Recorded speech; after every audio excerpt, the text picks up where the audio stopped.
Hello, folks. Welcome to Scratch the Surface. I'm EJ Scott. Today, my guest is Raelle Tucker, writer, producer extraordinaire. I've known Raelle for a while now. Before I get into what we talked about, let me just give myself a quick plug for my website, ejscott.com, on the Twitter, ejscott, at EJ Scott, and then at EJ Podcast for my podcast. You could subscribe to the podcast on iTunes and iHeartRadio. Sometimes they end up on YouTube.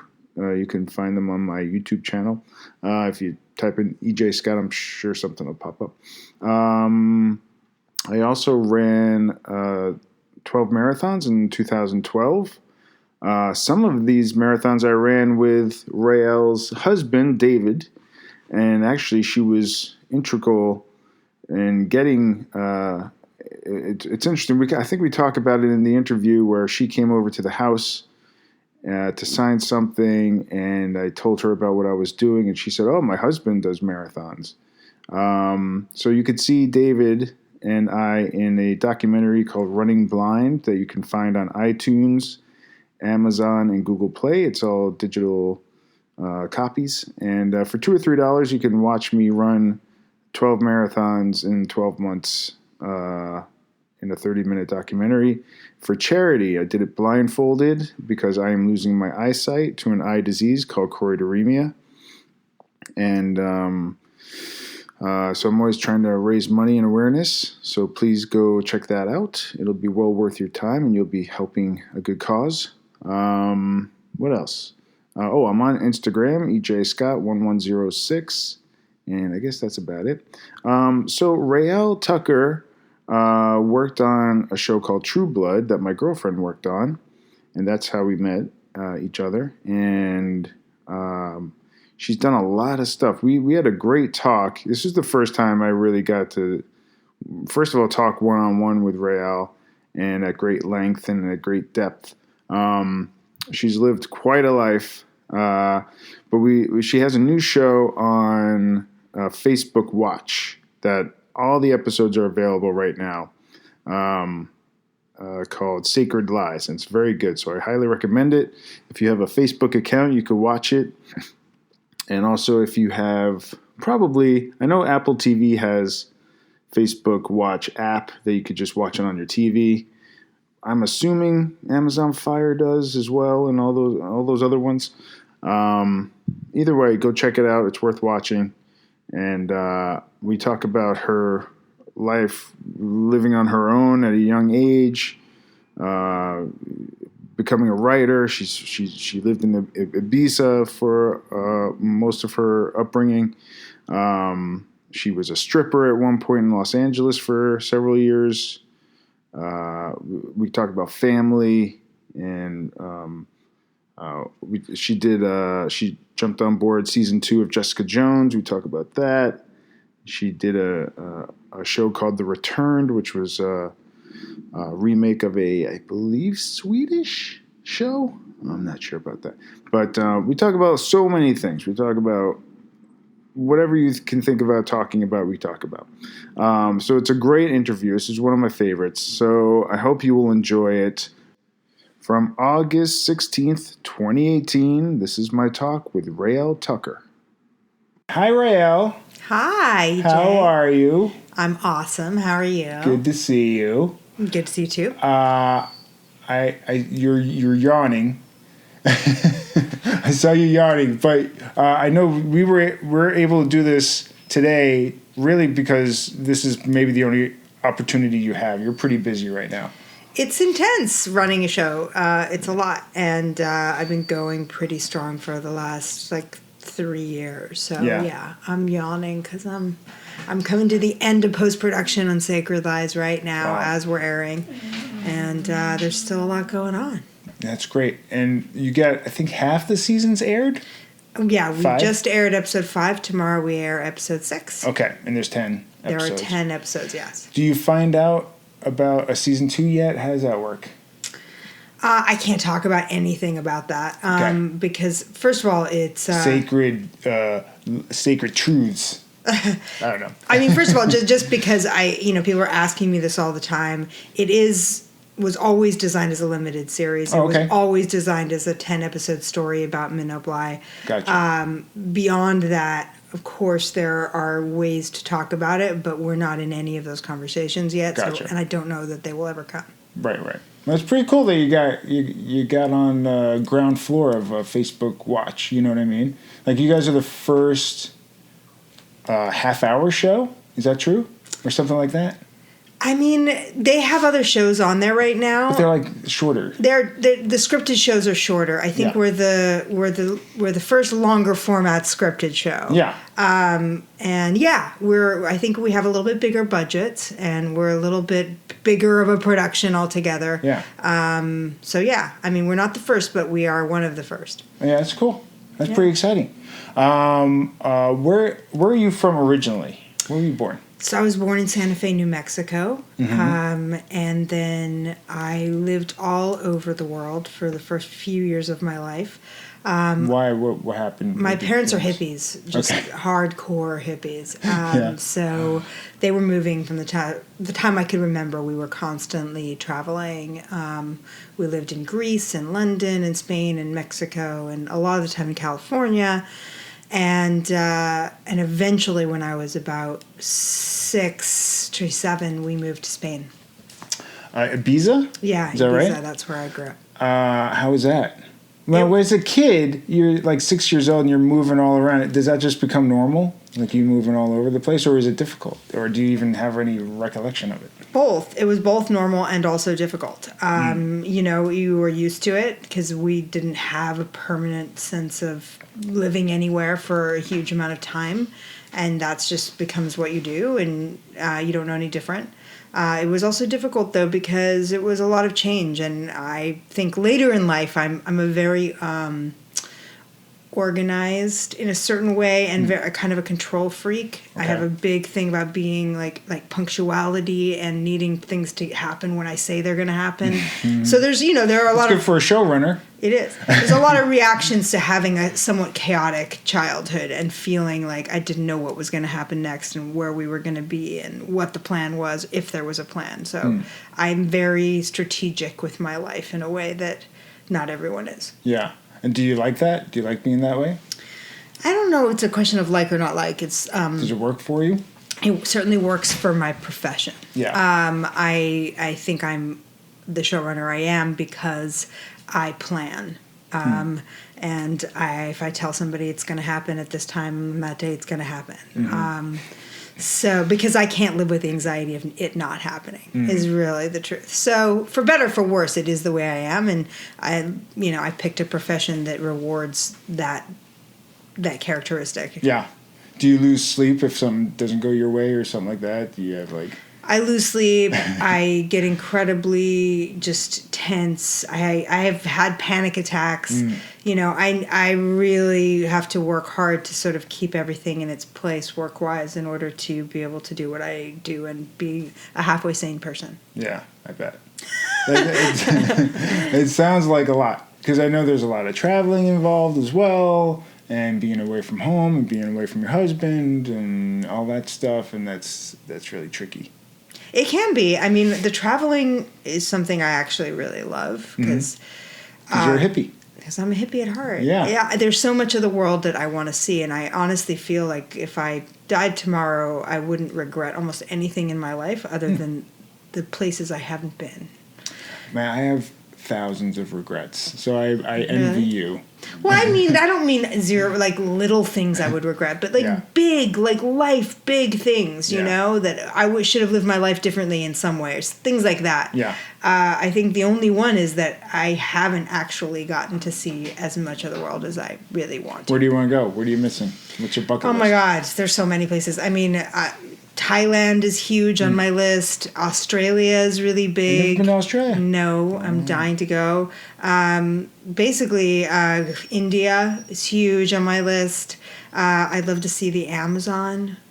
There's so many. I mean, it's really endless. You could write shows that take place in each of these places. There's probably some. What is it, like Sense8, where like you're in different parts of the world. You could just I just happen to write a show that takes place in all these places I'd like to visit.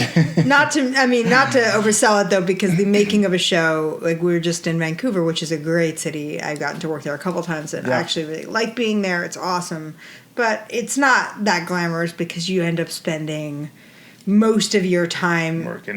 Just working. The best parts about it, honestly, in a way, are the location scouts, because you are in a van driving around and you actually get to see a huge amount of where you are and scout places that you're going to film. That's cool.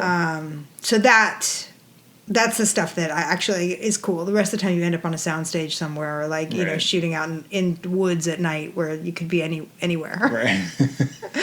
Well, that's cool. I mean, because I've taken your husband, David, around the world in the country. You have a very nice husband who ran marathons with me all over, and I've run like 3 or 4 full ones and 2 half ones and stuff like that. Yeah. And that's all because of you.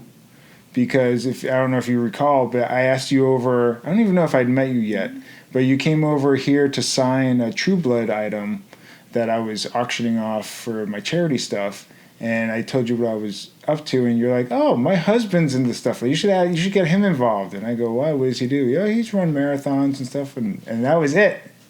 That's what I love about Dave, is that Dave is just really, he gets involved.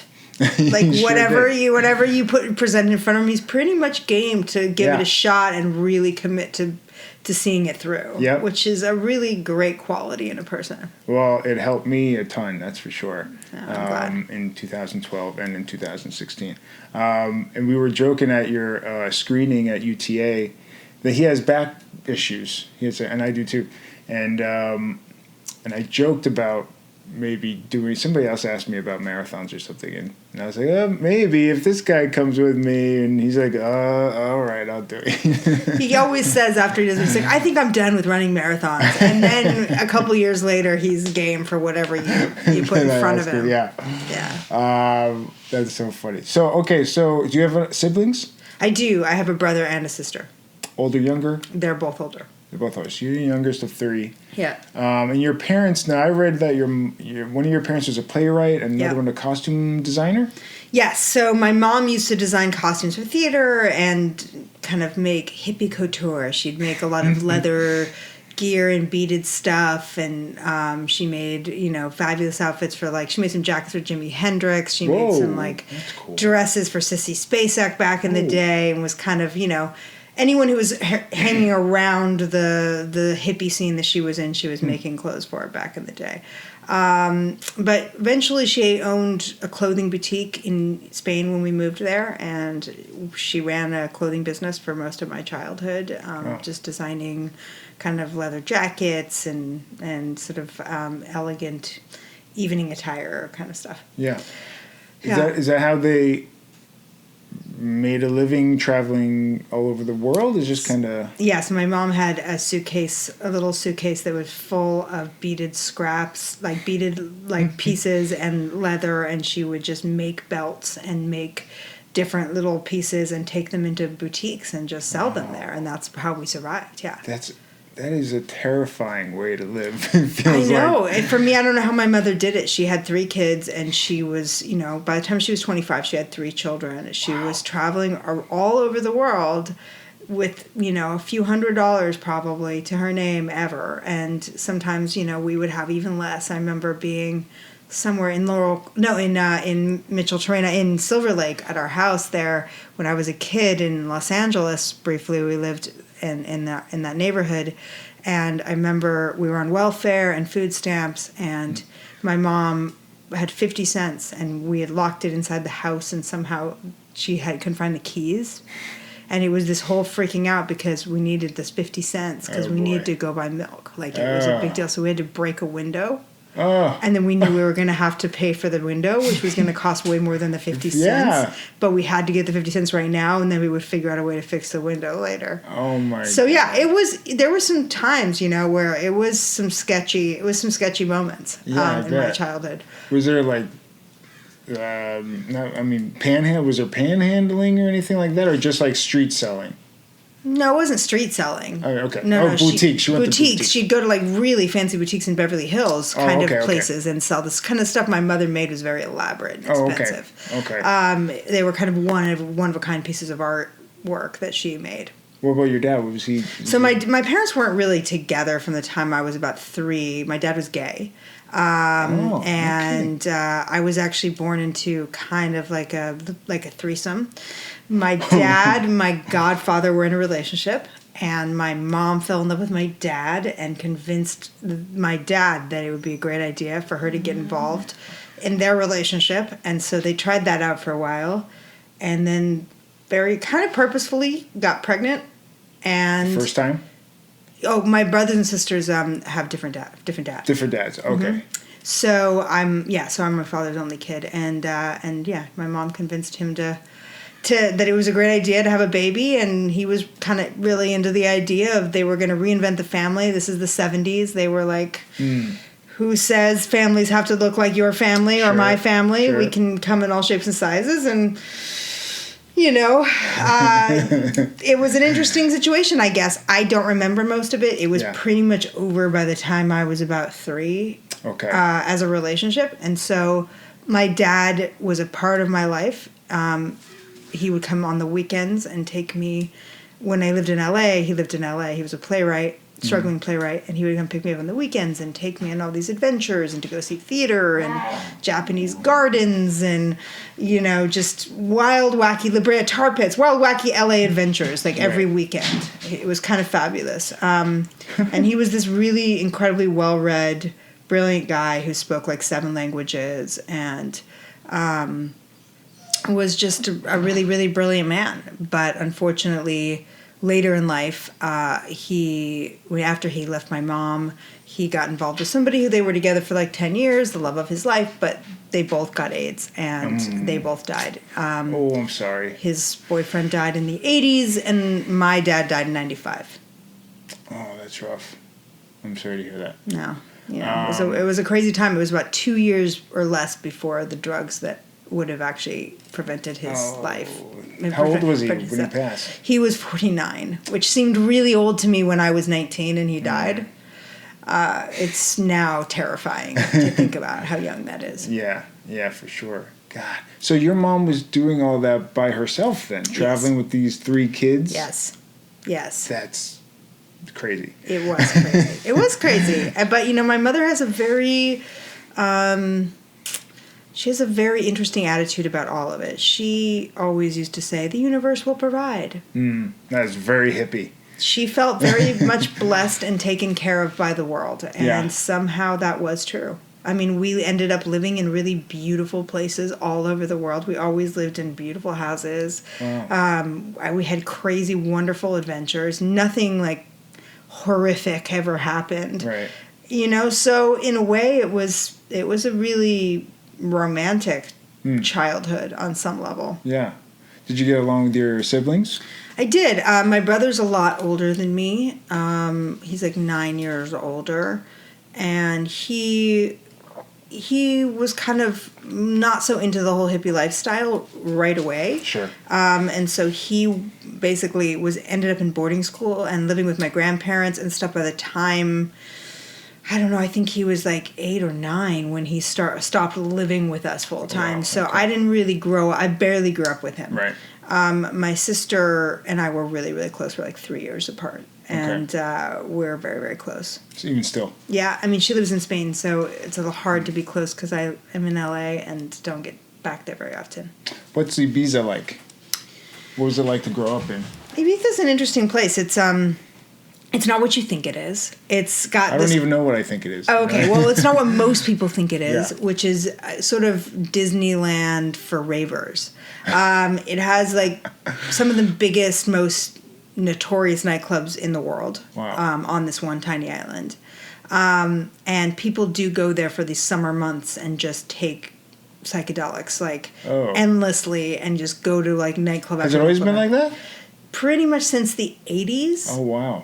That's been the growing scene over there. What a weird thing to be known for. But that is one, let's say, quarter of the island. Okay. And then 3/4 of the island is this really kind of quiet, beautiful, rural atmosphere with a lot of hippies and expats and spiritual people and a lot of community and, a lot of pot smoking and like nude sunbathing, but pretty nice overall. I mean, it was a great place to grow up in certain ways in that it was very safe. There was almost no crime. At one point, I got a pony, and I rode my pony to school every day. You had a pony? I had a pony. That's like... Yeah. How cool is that? Because at one point, when we moved to Spain, my mom opened a business and started, designing clothes and had a boutique, and then we ended up doing all right. Like, there was a period of time where it's like we lived in a really nice house, and I had a pony, and I went to private school. So it was very, it was a very mixed bag. But Ibiza is a very quiet place to grow up, the truth is. Like, most of the year, it's really quiet. Most businesses are closed. It's a tourist place, so in the winter, it's just like you're in the countryside. You're walking around a lot. You're outside playing in nature. It was really... We didn't have televisions in our houses back then. We didn't have a lot of people didn't have electricity. We didn't have telephones. We're really rural. So I grew up... Was this 80s? 70s and 80s, 70s, yeah. 80s, I guess. Sorry, 80s. I'm not that old. 80s. I moved there in 81. Okay. We're about the same age. If you probably. were 6 then. I'm 43. 42. About to turn 43. Yeah. Oh, enjoy the times. Yeah. Well, I look at my face now, and this beard I have right now is mostly white, and this time last year it was mostly brown. And that's scary. Yeah. That freaks me out a little bit. I've been dyeing my hair for so long, I don't know what color really? it is, so I don't have that problem. When you were growing up, did you get involved in that raver scene at all? You must have dabbled. Sure. No, I mean, I was never big into the trance music, which is like the big part of the scene there was, that kind of music, electronic music that really came out of there.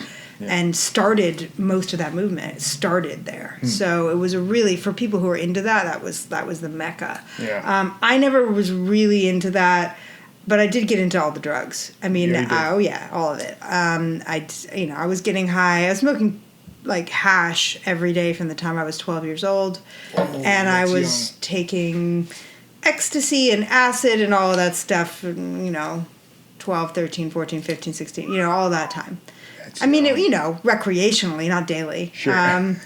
But it was... Did your mom ever catch you? Yeah, my mom knew it was happening. Yeah, she did. But that was the culture that I lived in. There was an attitude about drugs more then than now. It's changed a lot now in Ibiza, but back then it was very much like all the parents knew that we were all getting fucked up, and they were like, well, we'd rather know what you're doing than you guys running around pretending you're not doing it. Wow. And most of us got high in our houses. Like, our parents totally knew it was happening, and our parents were doing it too. Not with us per se, but they were doing it. So they had this whole idea that they didn't want to be hypocrites and that they were changing culture and society, and that the rules of traditional society were out the window a little bit. Yeah. And so we all grew up pretty high.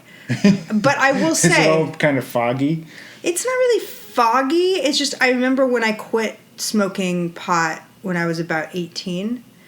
And I remember feeling stoned because I hadn't been sober since I was a kid. And I didn't know what that felt like. It actually was a relief because I felt less anxious when I wasn't stoned. And I didn't realize that when I was stoned. Wow. But I will say that of all the people I grew up with, all the kids that were growing up with me, not all of them turned out to be drug addicts and dead and losers, and the same percentage probably of people that grew up not doing that stuff end up messed up. You know what I mean? Right. We got it out of our system pretty young. I was done with all of that stuff by the time I was in my early 20s. I wasn't interested in any of it because it was, been there, done that. It was exciting and interesting and kind of mind-opening, and I don't really regret it, but I was done with it. Did you never had like a issue with it? You quitting it was all pretty okay? Yeah, I'm lucky that I don't have that addictive personality. The only thing I was ever addicted to was tobacco. I was a very serious cigarette smoker for all the way, from the time I was about 12 or 13 until I was like 30 something. So that was a really hard thing for me to quit. Yeah, I quit too 12, 13 years ago. It's tough. It's hard. It was hard. It's hard. Did you have to do it? What I did was I quit many times, which doesn't really count as quitting. But you kind of go, okay, I'm done. And then at some point you go, well, I'm drinking, I'll have one. Or if I don't buy it, it doesn't count. Somebody just gives me one, stuff like that. You just make those excuses and stuff. Did that take a while? Did you do any of those things? I didn't do any of that because I knew I was a really serious addict. I knew I wasn't going to be able to stop if I started again. Yeah. So I quit because my fiance at the time, he had lost his grandfather to tongue cancer, basically, because he was a smoker. And he said to me one day, he was like, I just don't think I can do it. I don't think I can go through this with you. I don't think that I can spend my life with somebody who's killing themselves every day in front of me. It's too upsetting. And what do you say? Like, how do you argue with that? I really like to smoke. I was this way before you knew me. It's like there aren't any good arguments to that point of view. Yeah. And so it still took me about 8 more months after he said that. Okay. But I cold turkey one day to the next quit on our dating anniversary. Wow. And I haven't smoked a cigarette since. It's been 9 years. Good for you. Yeah, I won't ever again, because if I do, I will be a smoker again. I loved smoking. I know. And me too. I miss it in a certain way. I'm glad I don't do it, but I really enjoyed it. And if I do it again, I'll just be doing it. So. Yeah, me too. It's a spiral. You just fall back into it. Mm-hmm. But I do get nauseous. I'm still kind of... Do you ever... When I see people smoking... I go, wow, people are still doing that. Because it's been long enough for me, and it's kind of been a long time for you, too. Do you have that feeling of people going, wow, people still do that? Totally, and I also am disgusted by the smell of it. Me too. I'm so horrified Nauseous, by it. Right? Yeah, it makes me totally sick. But I think that's my body saying, don't bring that crap near me ever again. Yeah. That's awful. Yeah. That's awful. So that's nice. Dave got you to quit. Mm-hmm. Did it for love. Good job, Dave. Yeah. Well, Dave's so funny because he's such he's a personal trainer, and he's in great shape and takes really good care of himself and stuff. So it makes sense that he'd be like, well, I can't be with somebody who smokes. Deborah wouldn't be with me right now if I was smoking cigarettes. Yeah. You know what I mean? And I can't blame her. Yeah. How can you blame somebody who doesn't smoke to sit there and the smell of it and, not to mention just all that disgustingness, but also the reality of that person is just setting themselves up to basically be sick. Yeah, be very sick. That's just a delivery. But hold on, I'll go double check. Wow. So okay, cool. So Biza, what kind of student were you? You said you went to like a private school. I went to a private school, which was basically a bunch of hippies teaching kids in a big blue house in the countryside, where half the kids were really high all the time. Oh my God, and the teachers, most of them didn't have actual teaching credentials. That said, our exams came from Cambridge University. They were all part of the British education system, which has a very high level. Yeah. So we a lot of us failed pretty badly at those exams, myself included. I am a high school dropout. I never actually graduated. I took the exams because you can start taking them at any point. I think when you're about 14 or 15, you can start taking it's sort of like SATs, right. but in each subject, right?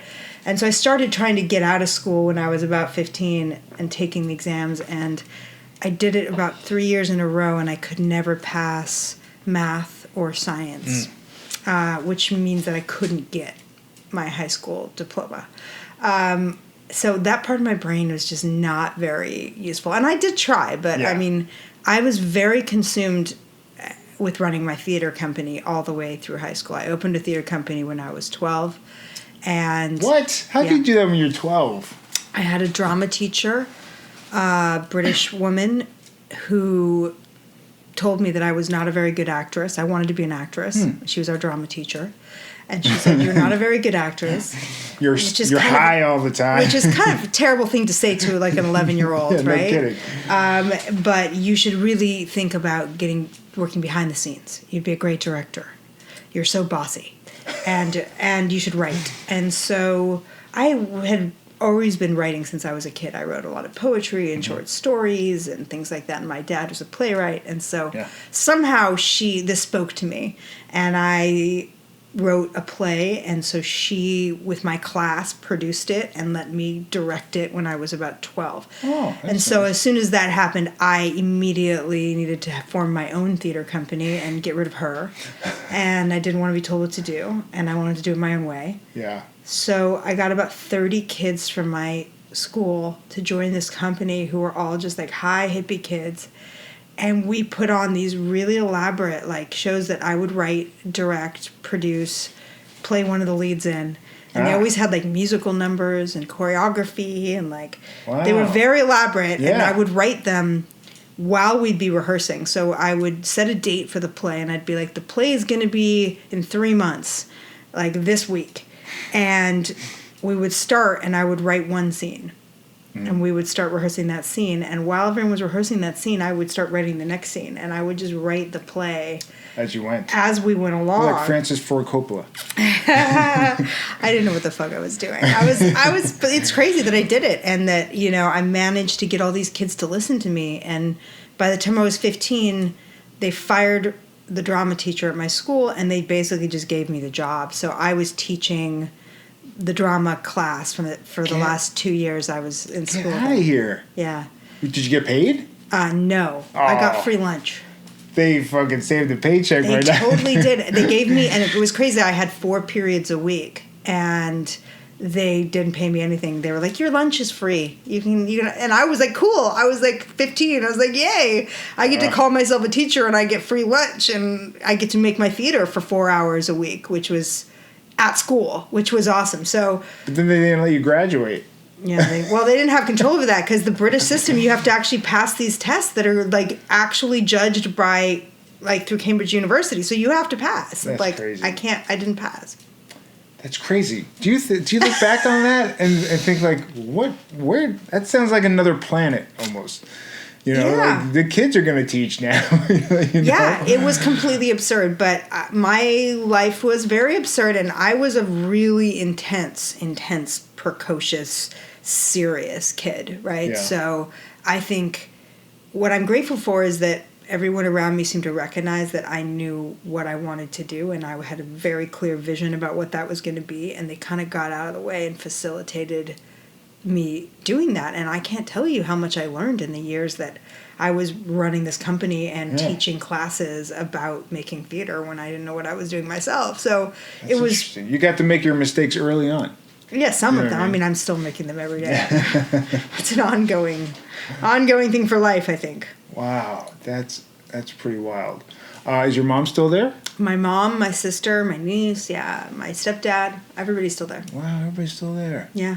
So your mom remarried. My mom married an awesome dude when I was 6, and he is the best. My stepdad, he used to be a lawyer, but kind of left it all behind and became a crazy hippie and met my mom in India when they were a part of the Rajneesh cult. If you've seen Wild Wild Country. And I started watching it. Yeah, so they were part of that. Yeah, and I lived in a Rajneesh commune in Laurel Canyon, and so we were all part of that for a while. Whoa! So that's how they met, and they actually got married. If you watch Wild Wild Country, one of the things that Rajneesh is, one of the things he was convicted of was immigration fraud, because he told all of his followers to marry Americans so that they could stay in the States, and right? Yeah. So my mom and my stepdad are actually a result of that, because they'd only been dating less than a year, and they were kind of free loving it, and like nobody was serious, and he was like, everybody go get married, marry an American, and my stepdad was German, and so he married my mom because basically the guru told him to. And she was a citizen here? She was American, yeah. So, wow. So they got married in a multiple wedding. There were 4 couples, I think, they got married on their wedding day at our commune in Laurel Canyon, and half of them barely knew each other. Do you have a memory of that? Yeah, I was totally at the wedding. I have great memories of it. It was pretty fantastic. I remember I got to be the flower girl, but I was throwing glitter instead, and it was at this big house in Laurel Canyon that used to belong to the Monkees, the band the Monkees. Oh, yeah. And it was this, crazy. That was where our commune was, and they were the like Monkees were a cult too. I was joking. There were like 30 of crazy hippies living in this house that belonged to them, and we had a giant swimming pool and like a waterfall that went into it and a big tree house, and it was all very kind of, in a weird way, very romantic, and I have great memories of being in that cult, and it was really fun when I was a kid. That's wild. Yeah. That was wild. So, all right, so your parents were in a cult. Yeah. So how do they get out of do they? I mean... Yeah, I mean, it wasn't, the cliche of, like, the cult is what it is. It's a cliche. Like, there was no, you can't get out of anything. Like, the minute you wanted to walk away, everyone was like, see you later. Nobody cared. I mean, were they on the same page, though? Like, somebody wanted to walk away and the other one's like, no, okay. It wasn't all of those typical stories that everyone tells. It really wasn't. It was like, basically, this was all during what was happening in Oregon with the Wild Wild Country documentary chronicles so well. At that point, none of us believed who were in the cult that any of the stuff that they were saying about the poisoning of salad bars and the bugging of all that, no one believed any of that was true. In fact, we all firmly believed that the people in Oregon, in the small town of Antelope, and the U.S. government were really out to mess with this cult and mess with our guru. And to a certain extent, that was true, right? There's two very good sides to this, but yeah, there's no denying crazy crap went on there. At the time, we didn't know that, right? There was a very small percentage of people in that religion who were doing things that were crazy, and the vast majority of thousands and thousands and thousands of people had no idea any of that was happening. So the commune in Oregon was going under. There was all these like legal things that were happening there. It didn't look good. My family sort of started to feel like, this country's messed up. Ronald Reagan got elected. It was like, we got to get the hell out of here. This country's just like basically out to get us. It's like not a good place to be. And so my mother had this fantasy of raising us in Europe and moving to this tiny island she'd been to when she was traveling at some point. And so we moved to Ibiza from this commune right before the whole arrests happened in Oregon and all of that stuff. So we stayed a part of the sannyasins, or what they're called, the people who followed Bhagwan. We stayed a part of that community. There's still a big community of sannyasins in Ibiza. Okay. We know a lot of people that are still very much in their own way a part of that. Okay. But it wasn't like we declared anything or anyone was like, we're done. It was just like all that shit went down and everyone was like, that's a weird scene. Yeah. We're not really going to be a part of that anymore, and no one had to say anything about it. It was just kind of over. That's nice that it ended like that, you know what I mean? Yeah. Because I had a guest on a couple weeks ago, Jerry Minor. He's an actor, and his mom joined, when he was a kid, joined Jehovah's Witness. Oh yeah, it's a very different thing. Yeah, and he hasn't spoken to her in 30 years that's so because sad. of that whole thing. thing. No, the Bhagwan thing it doesn't fit into the boxes that you want to fit into in terms of when people look at cults. Lots of crazy crap ended in that way. It ended like the worst cults that you can imagine, but the experience of being in it and the way people behaved within it really don't fit most of those things. There wasn't a you're with us or with them. There wasn't it was all very permissive and like about love and meditation and there wasn't child abuse. There wasn't, you know what I mean? Yeah. Like all those things that people connotate. That really wasn't what it was like. It was it was like a big party where people like meditated and hugged each other a lot. And they did take some ecstasy and do all that, but it was all pretty harmless. There's some house music, just a little.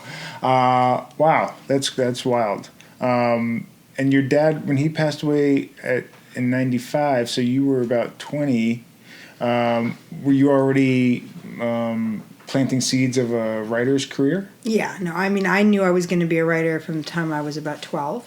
Yeah. And I've been running my company in Spain for a few years, and I'd gotten to the point where there was nowhere left to go there, right? I was, we had one little theater, and I would sell it out.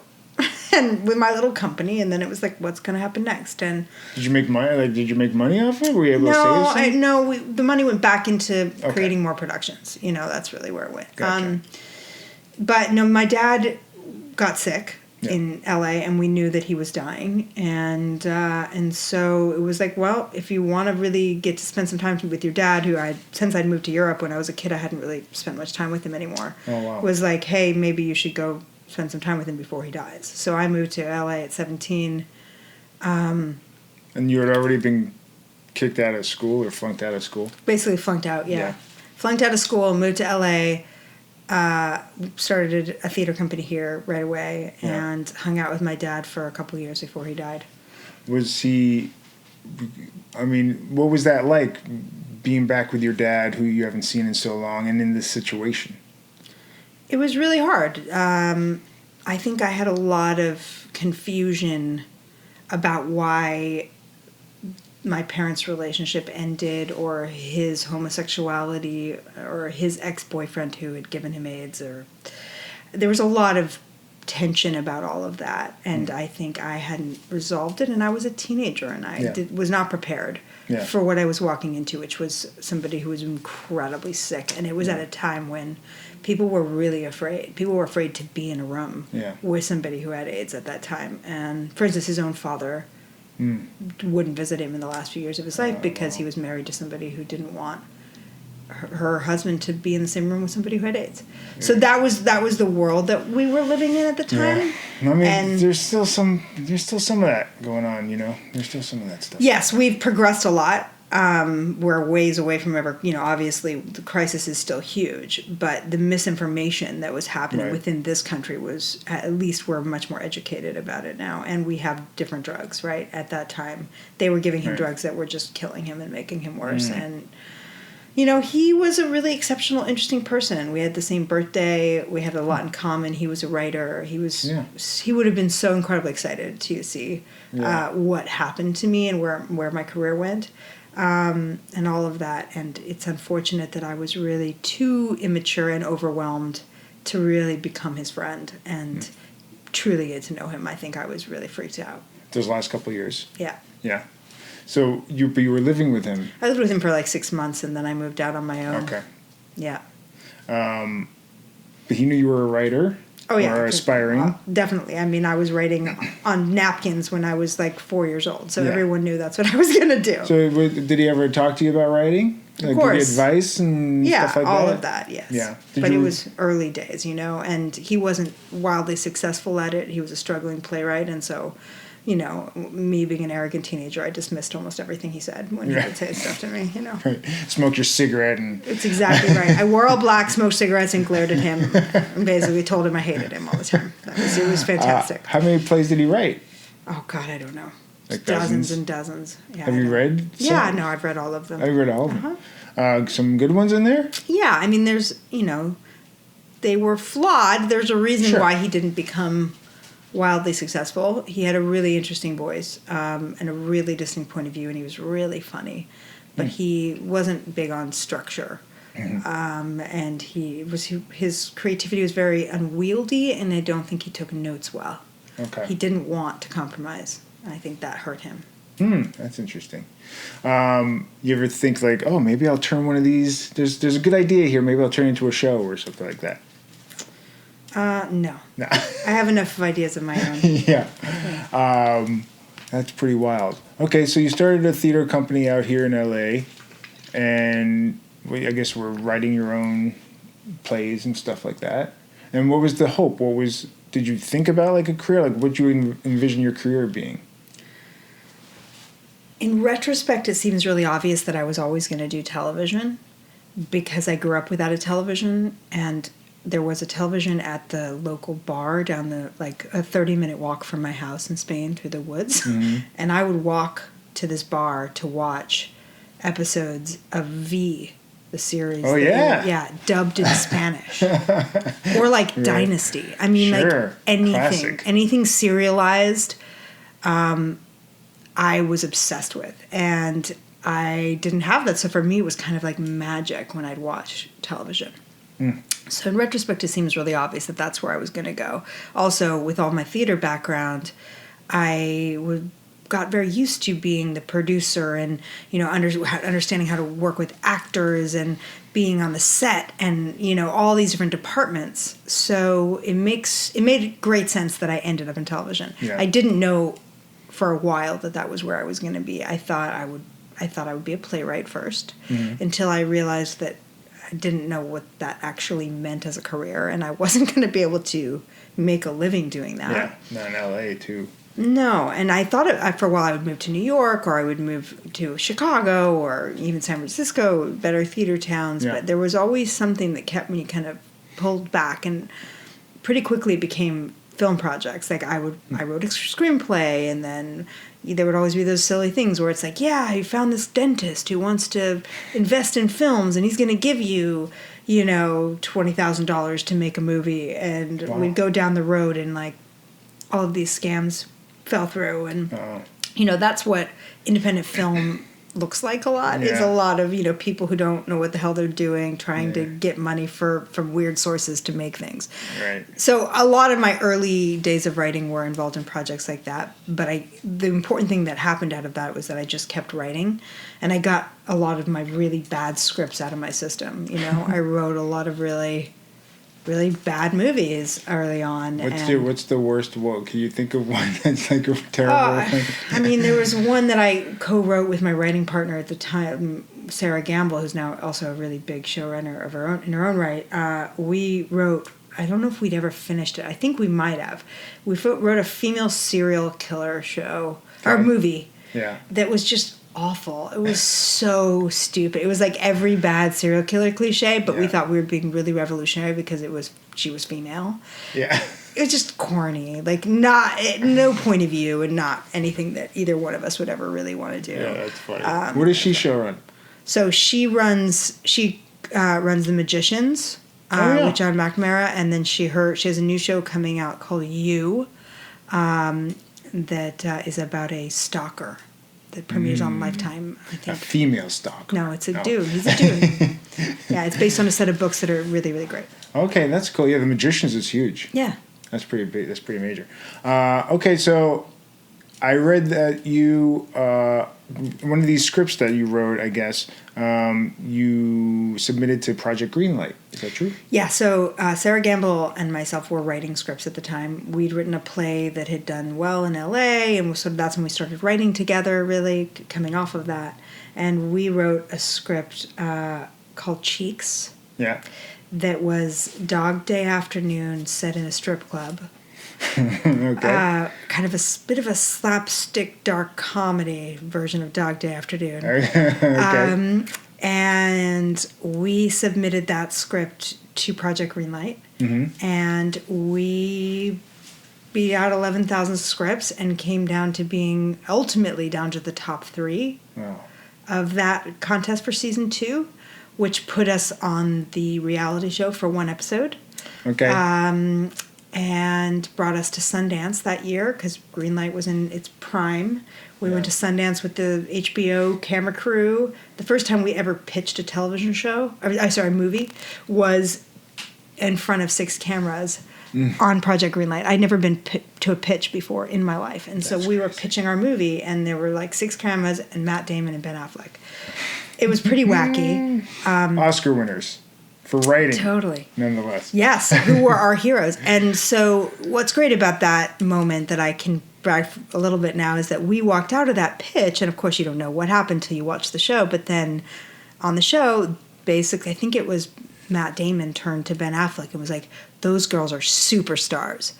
And I think in that one moment, they completely impacted our career, because at that moment, what that meant was we got agents. What that meant was we weren't just the joke girls who wrote the silly stripper script. It's like these guys actually gave us a seal of approval and said we were great. And so it helped us tremendously when we went out and started taking meetings. And at first people, I think, would want to meet with us because they'd be like, oh, they're on a reality show. They wrote about stripping. And I used to be a stripper, and I was very outspoken about that. Right. And so it was sort of a novelty meeting to people. Okay. And then they would watch the episode and they'd be like, oh, maybe I should take this a little seriously. And then they'd read the script and like, we actually weren't terrible at the time. So the lucky thing is that everything kind of lined up at that point. We had other scripts written. We were really ready. We'd been working our ass off for years for that moment. And by the time the opportunity came, we took it and we ran with it. And we got staffed on a show. It took almost a year from the time Project Greenlight came out, but we got staffed on a show. Supernatural? No, the first show was called Eyes. It was briefly on ABC, created by John McNamara, who actually co-runs The Magicians with Sarah now. Right. Incredible writer. And he gave us our first job, and that show was canceled after like 4 or 6 episodes. I can't remember, something like that. But it was great because we got to be in a writer's room, and he was a huge fan of us, and we learned a lot from him. And so, yeah, it was the first time I walked into a writer's room, I was like, this is exactly what my whole life is about. Is it good to be on like a first season of like a new show to get your feet wet, so to speak, of just instead of like being dropped in the middle of like season 4 of like a giant show? I wouldn't know because I have never really done that. The only time in my entire career I've ever not been there from the beginning was Jessica Jones season 2, where I came in but I only had 1 season to look at and learn. I can't imagine coming into a 4th or 5th season of a show. I don't know that I would do it personally. It's just not really what I would be excited about anyway. Yeah. I'm way more of a kind of creator type. I want to build the world. I want to establish the characters. Like, for me, that's the fun stuff. So having to try to slip into somebody else's voice that much and repeat it over and over and over again, I think wouldn't be as fun for me. Yeah. And so that's pretty outstanding because that's like early 2000s. So you were in LA for what, a decade before that happened? It took me about 11 years to get a job in my industry. Oh. Was that discouraging?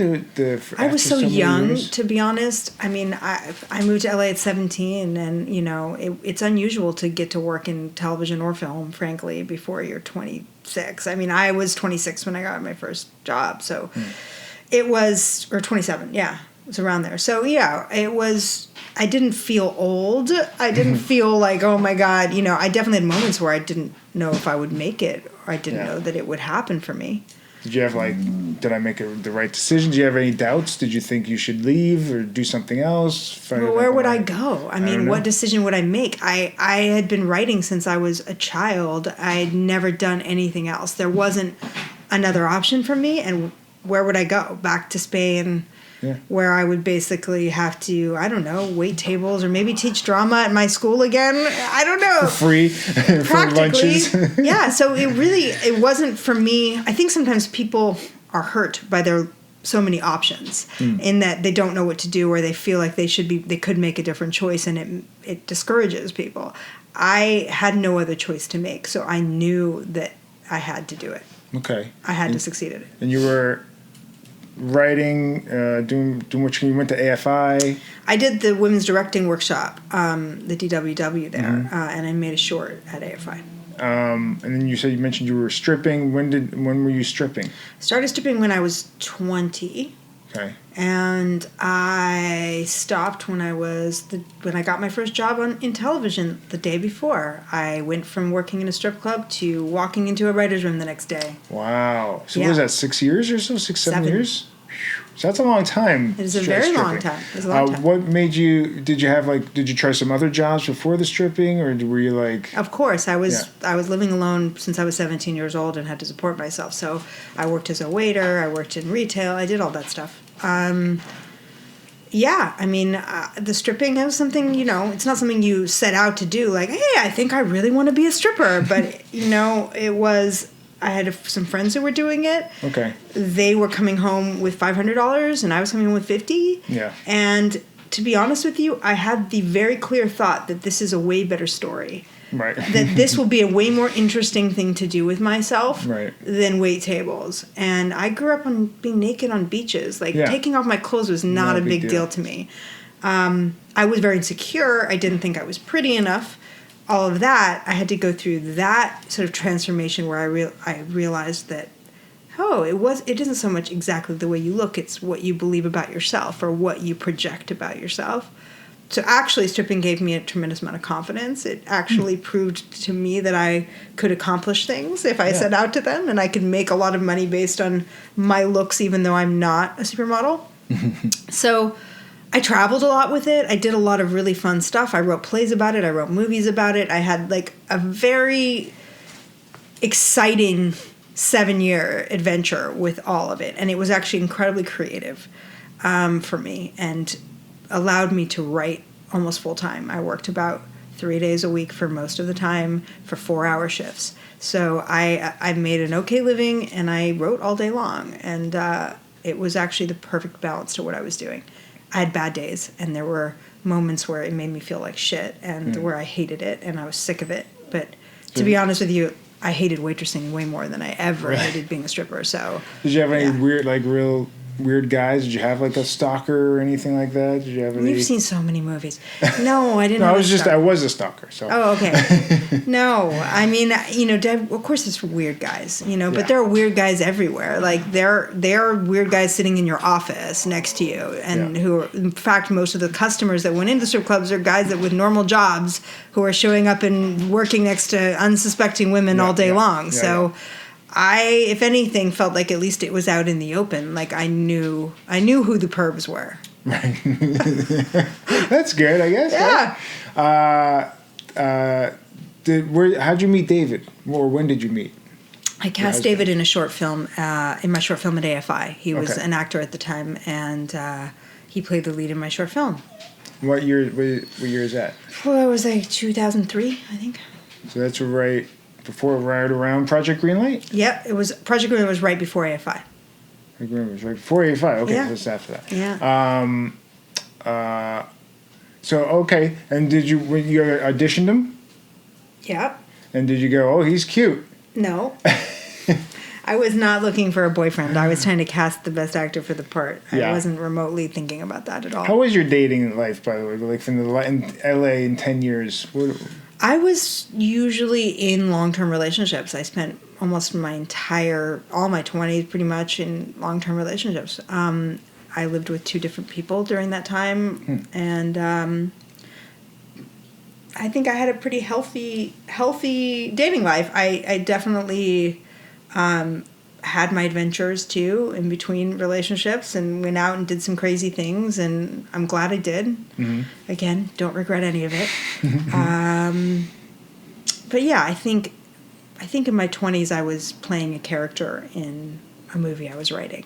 I was like, I wanted to be this really sexually empowered, adventurous, exotic, interesting, dark person, and so I was playing that character at work, and I was writing about that in my writing, and I was sleeping with people to prove that, and all of it was fine. In retrospect, it's all like, okay, I get what I was doing, and that's all interesting. It wasn't really authentically, I guess, who I really was or what I really wanted ultimately, but it takes time to learn that. When did you learn that stuff? I think in my 30s I started to realize, oh, maybe I really do want to get married, and maybe I really don't want to be having crazy, complicated, dramatic relationships, and I think I wanted more stability and something a little bit more traditional than I knew that I wanted. And when Dave came into my life and we got serious, then it became really clear that I would thrive actually in a more stable sort of home environment than the one that I'd had. When did you know? Did he ask you out or something? How did that work out? Oh my God, you just this is going to be endless. It's too complicated of a story. Really? Yeah, no, I mean, we were friends for years. Oh, you were? Okay. Yeah, we were friends for years. We were both seeing other people initially, and then we stopped seeing those people, and then I thought maybe it would be great to have this fling with Dave, because it would be like a great rebound relationship when I got out of a long-term relationship. I thought it would never work because he was like this fun little actor guy who was like, I wasn't taking seriously. Right. I just thought he was cute. Yeah. So I thought we could just have some sex and it would be fine. And then about a month into that, where I thought we were doing fine and I was seeing other people and it was totally cool, he was like, I want a real relationship. And if you don't want that, then we're done and we can just go back to being friends. And kind of laid down the law. And quit smoking. Oh, that was years later. And so I said, I remember thinking, this will never work. Yeah. This is just my friend Dave. It will never work, but I'll say yes, because if I don't say yes, I'll never know. So I'll just say yes. And then I had no idea what it would turn into. We've been together for 13 years now, so. And it worked. Worked out. Well, I did this something similar when I moved to Chicago. Deborah and I were gonna break up. We were only 6 months into our relationship, and I was gonna let her go be a big actor in Los Angeles because she had just booked True Blood and stuff, and I was gonna go figure out my life in Chicago, and she's like, "No, let's stay together instead." I was like, "Oh, this is," and I was like, "Not gonna work. It's not gonna work." And then we're coming up on 11 years. It's crazy. It is crazy. Sometimes we have no idea what we actually need. We think we have all these ideas about what's going to be good for us, and we have no real clue. Yeah. Well, she's helping me with that. Wow. So you met Dave. You had a thing there.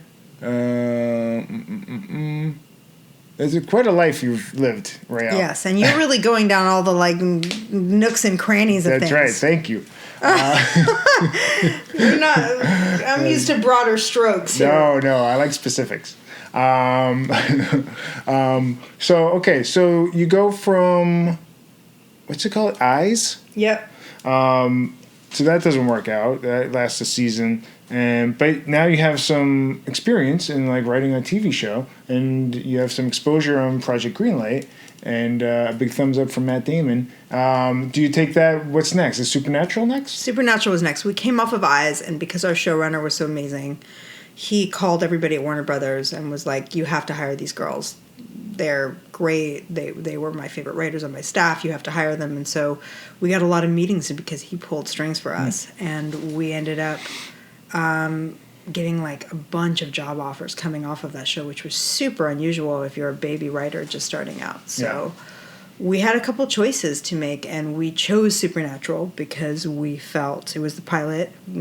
Show hadn't come on yet, really, and we felt that it was the most clearly successful show in that it knew what it was. It had a brand and it had an identity, and it was really clear that show had a trajectory ahead of it. So it's still going. We didn't know it would be 16 years or whatever. It's crazy. I don't know how many years. Going. I know, it's absurd. It's like the Simpsons of Supernatural shows. Totally. To be honest, for me, it was a really hard sell because it wasn't the kind of show that I like to watch. Would you like to watch? I don't really like genre. What do you like? I'm much more into drama. I love Dynasty. Well, yeah, Dynasty. I love Handmaid's Tale. I love Girls. I'm not, just speaking of ones that are on right now, I'm not a big genre person. I never read comic books. I don't like superhero movies. I'm not into any of that stuff. And so coming onto a show that was very much about every week we're going to hunt a monster and talk about the mythology of a monster and kill it. And also 2 male protagonists in their 20s driving around in a car talking about their cool car was just the antithesis of everything I like. Right. And so why'd you do it? Well, I was in a writing partnership. Okay. My writing partner really liked genre. Okay. And also, it seemed obvious that show was going to succeed, and the other shows we were offered ended up not succeeding. And we were really early in our career, and we needed to be on something that was going to work. Okay. And so we took that show, and it was really difficult right from the beginning because I was not in my comfort zone. I didn't feel like the showrunner and I spoke the same language at all. I felt the things that I cared about and the stories I wanted to tell were not something he was interested in talking about or looking at.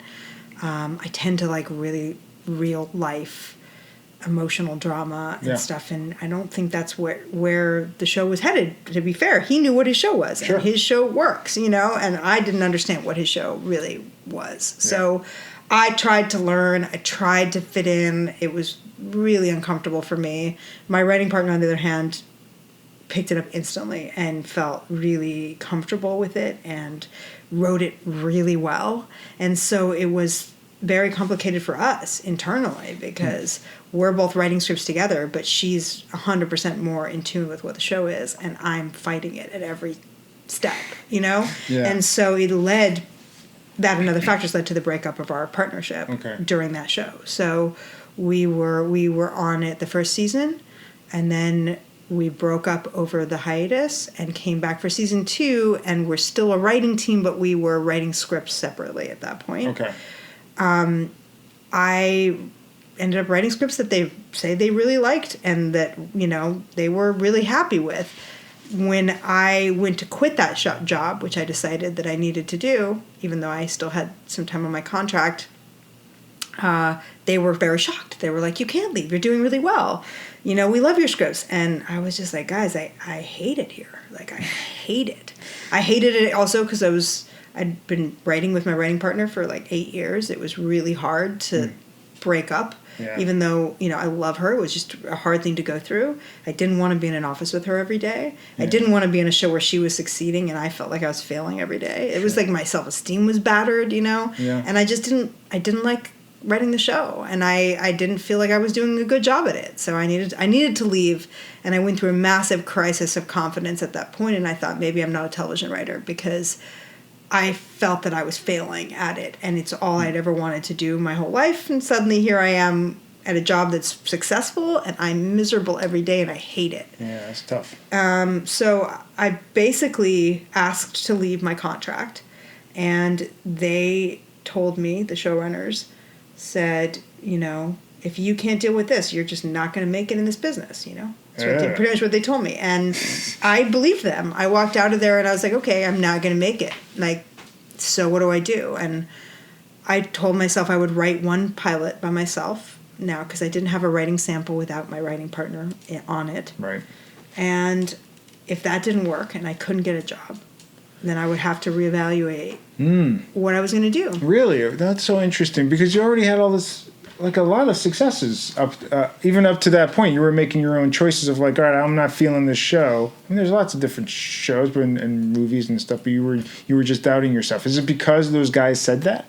No, they said that after I was already quitting. I was doubting myself because I was on a show for 2 years where I felt every day I was failing at it. Mm-hmm. And I didn't have the maturity to know that there were going to be other shows and that they were going to run differently and that it was going to feel different to write for different shows. Right. I just knew I'd been hired to do a job that I was failing at that was supposed to be the dream job, and everyone was saying, "You're so lucky and you're so awesome," and I sucked at it, I felt. Right. And so, while the person next to me who I loved was doing great at it. Right. So that was even more of a reflection of that I was just bad at it.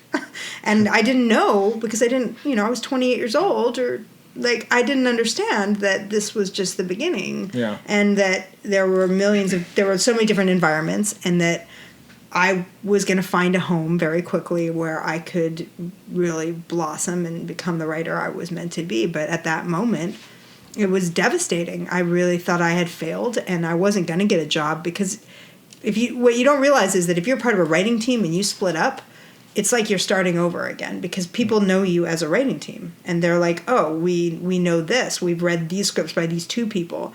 And when one of them is succeeding and the other one seems to be failing, what that says is, oh, there was a talented one and a not talented one. Yeah. And so you don't know when you split up in a partnership if you're going to ever work again because you have to go out there and prove yourself all over again. It's like Garfunkel. Yeah. You're the Garfunkel. Yeah. So it's terrifying. I thought I was maybe, even now it seems ridiculous because obviously all my theater days as a kid and all the work I'd done, and clearly I had a voice and an identity and I was a writer. But at that time, it felt like maybe I was a big hack and maybe I'd been found out and maybe my writing partner was the good one and I was sucked. And so I went through that and I wrote this pilot after I quit Supernatural. And I remember thinking it was the first time I ever wrote anything that felt easy in a long time. And it just sort of came out of me. It was like I wrote it in like 10 days and I sent it to my agents and they were like, this is amazing. And they sent it out and I got coming off of a show that was at the time CW. Nobody cared about it. It was not a critically acclaimed show. I got 8 job offers coming off of that show based on this pilot script. To write with other shows. Yeah. And one of those was True Blood, which was, the dream job for every person, basically, because but it was still genre, though. Yeah, it was genre, and that wasn't ideal. But frankly, at that point, it was Alan Ball and it was HBO. Like, I would have written anything. Yeah.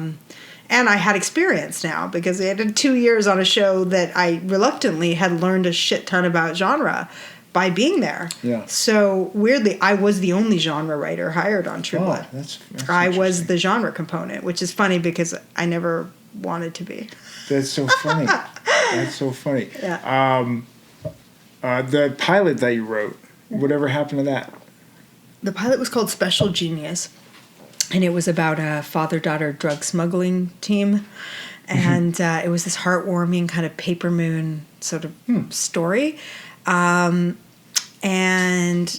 it was before Breaking Bad. It was before all of those shows where we had sympathetic drug dealer. Weeds and, all of that. It was before that. And so it was loud in that way because nobody'd seen anything like that before, but people didn't know what to do with it. Okay. It was also, the lead was, a 17-year-old girl, and it's about her being a genius drug smuggler. So I think it was hard for people to imagine how to turn that into a television show. And by the time those other shows came out, Weeds and then Breaking Bad, it was too soft. It was actually a really sweet show. Mm-hmm. And those shows were so much rougher and down and dirty and more violent and gritty than anything that we did with my pilot. So it didn't really have its place, but it did tremendous things for my career. And it still does. Funny enough, if somebody reads a sample of mine, it's almost always that script because it's the one that pretty much pleases most people. Yeah. So it worked. It continues to work for me, even though it will never be made into a show. Could you ever see it as a movie or something? No, I'm done with it. I mean, I wrote that in 2007. I'm pretty much sure, or 6. I can't remember. Anyway, that's old news. I'm over it. Okay. All right. So True Blood. Yeah.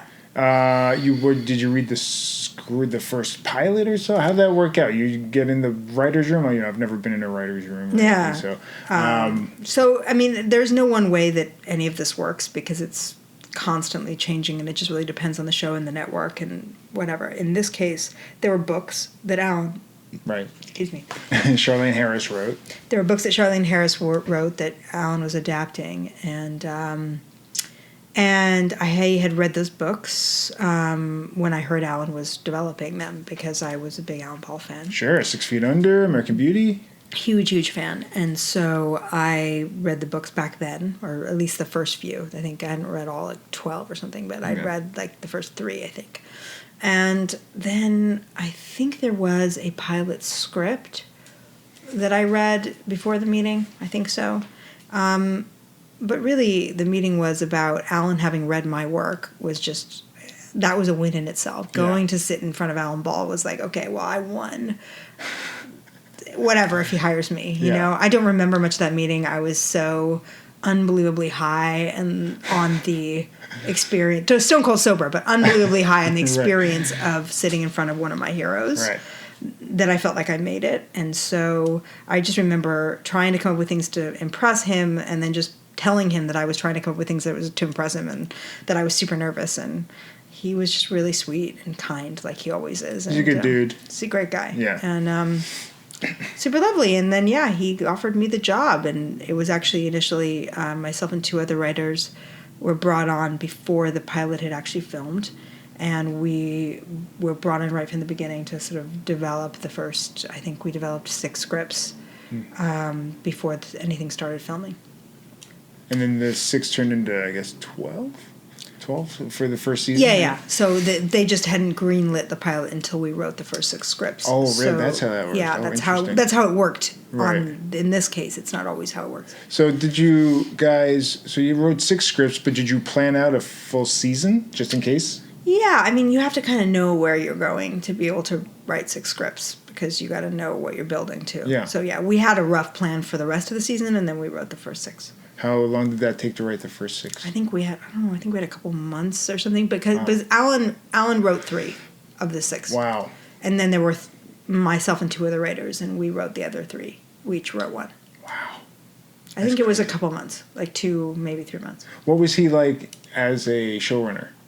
Alan was amazing as a showrunner. He was really generous and lovely. And for me, it saved my television career, because I think had I come off of Supernatural and found myself in another room that just wasn't a good fit for me, I don't think I would have made it. And the reason is that I think I'm too passionate about what I do. It's all too personal to me. I don't know how to just show up and make it a job and go home. Yeah. And but Alan empowered the people who worked for him to be artists and to tell the stories they really wanted to tell and fight for the things they wanted to fight for. And we largely wrote our own scripts. He didn't do a tremendous amount of rewriting. We were empowered to produce our own episodes as writers on the show. We were in post for all of the cuts. We went to the sound mixes. We went to the castings. We were involved in everything. Wow. And that's what I always wanted to do, coming from running theater companies. I wanted to be in the trenches. And so Supernatural is a show that doesn't have a writer's room and doesn't have writers on set and doesn't have writers in casting and doesn't have writers in post. So writers really just write scripts and then hand them to the boss, and then... independently. Is that because they're kind of one-offs? Basically. Okay. Yeah. And I mean, they'll have a room a couple times a year to sort of break the larger mythology questions, but generally you're in your office alone creating work. And that's worked for some people. That's really how they want to work. Like, for me, that's hell. You know, Yeah. I love the experience of being a part of every step of creating something. That's what's exciting to me. I want to collaborate. I want to be around other people. So for me, True Blood was, the first 3 years were like the happiest time of my life, because I was in a place where I got to make work in the way that I'd only dreamed that we could make work. We had a huge budget because we were HBO, and it was Howlin' Ball. We became a gigantic hit, and I genuinely loved the show. I genuinely was super invested and in love with it, even though, you know, genre's not my thing. I could not care less about vampires. But I found a way to write about things I cared about on that show. Yeah. And Alan encouraged that and really, you know, allowed me to talk about things that were important to me. That's awesome. Yeah. So that was the first 3 seasons that you were on there, right? Yeah, no, I was on it for 6. I'm saying the first 3 I was really happy. What happened the second half? You know, it's hard. I think people... But you stayed. You know, I stayed for 6. I didn't stay till the end. But what I'm saying is you were having difficulty in Supernatural, so you left pretty quickly. But you stayed for 3 seasons on even though you were maybe not as happy. So what made you stay? Multiple things made me stay. One of them was a deep loyalty to the show and to Alan and to the gift that had given me. It gave me a career. Writing for that show changed the way I was seen in my business. You know, it was a huge gift to be given that job. And I felt a tremendous loyalty to Alan, to HBO, to the show itself, to the actors who I loved, to, you know, a lot of people that I felt strange about walking away from. The truth of the matter, and then there was money. I'm not going to lie. They gave me a lot of money too, because the show was a hit. So I got paid really well in the back half of that show. And that was a factor for sure. Yeah. It was hard because when you work in a writer's room with the same people for, you know, years after year, you develop really intense relationships with people, right? And it was a really intense writer's room. There was a lot of big personalities in it. We didn't all get along, and we all had a lot of power in the show, in that we were producing our own episodes and really in charge of a lot of the content. And so, yeah, there was a lot of clashing internally. And in retrospect, you know, it wasn't the most safe feeling place to work. At the time, I was as guilty as anybody in making that room not the most healthy place to work, because I acted out too, you know, over years, and being on a hit show and all the personalities, and you think what you're arguing about really matters, and, you know, this plot line is so important to you, and, you know, you're fighting with somebody for days and weeks about something that, you know, in the end is like make-believe, and isn't curing cancer, but at the time feels like your whole life, you know? Right. And your ego's involved, and so it got to be not that fun, you know, seasons like 4 and 5. Like it started to get harder and harder, I think, that way for me. It's so interesting because you know, right before you mentioned that, you were like, I just want to work with other people and have that that energy and that all that stuff, and then that ends up turning at some point. Yeah, because it's like your family, you know. If you lock 6 people in a room together for 6 years and, like, you know, and make them argue for a living, because that's what story breaking is, and just see where that goes. Like, it's rare that you're going to survive that without stuff. The truth is that people don't talk about this, you know, very much in my business. And I think it's because there is, and I think to a certain extent, rightfully so, a kind of cone of silence over what happens in the writer's room stays in the writer's room, you know? And I think to a certain extent that's good, because you don't want your cast and your crew and your executives and all these people understanding the silly crap that goes on, right? And you want to project an image of, we got it together. We all know we're doing it here. Everything's fine. Yeah. We got it. Confidence. Yeah, right? But every show has politics. Working with people is hard. It's just hard, and it's also the greatest thing ever. Like, it's so exciting when it works. It's so fulfilling and rewarding to collaborate and have people's different ideas mold together into something awesome. I mean, it's the drug. Like, I love it. It's, you know, it can also go south. Yeah. No. Well, you went from True Blood. Oh, well, by the way, in True Blood, you wrote My Girlfriend Came On in the end of season 1. And were you there in the casting? Were you there in the audition for her? Do you remember? I was not in the room. I was not in the room when Deborah auditioned, but I did name her character, and was a huge part of creating that character. And I did feel a sense of ownership of that character. I felt very much that she was mine, which is not accurate. I mean, we were all writing it. But she was the character I most related to on the show, that I could identify with the most. And so I was writing, every episode that I got to write for her were my favorite scenes, because I felt that those were the moments that I could talk about something that felt important to me. And a large amount of that had to do with, you know, her age and her being female and, you know, just different characteristics about her. But also, Deborah was such a phenomenal actress and so exciting to watch and unpredictable in the best way, in that you would write stuff for her and you'd think as a writer, you know what that's going to sound like coming out of someone's mouth. And then she would say it in a completely different way than I ever imagined. And it was better. It was just cooler. So she was hugely inspiring to me, and I think I might have not been able to make it through 6 years of that show had I not been so excited about writing for Deborah. Oh wow, that's really nice. Because I think she was originally just going to do 1 or 2 episodes. So yeah, we originally planned for a character to come on at the end of season 1 and then kind of disappear at the end of that season, and maybe we'd bring her back someday if we liked the character, but we didn't know.